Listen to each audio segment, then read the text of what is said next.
Jarumi Adam A. Zango ya bayyana sunayen jaruman da za su taka rawa a zango na biyu na fim ɗinsa mai suna Farin Wata. Amma kuma babu sunan jaruma Ummi Rahab a ciki.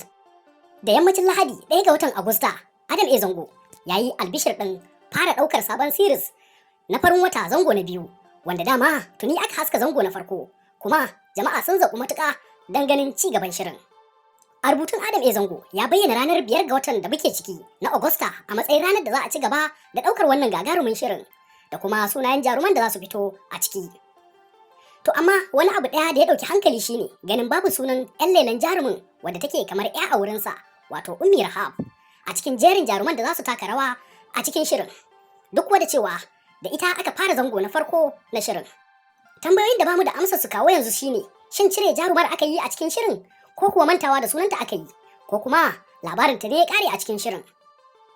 Sai dai a wani binciken kwakwaf da muka yi, mun gano cewa Zango da Ummi Rahab ba sa following din junansu a shafin Instagram, wanda da shi ne ake fahimtar jaruman fim idan suna ɗasawa ko kuma a'a.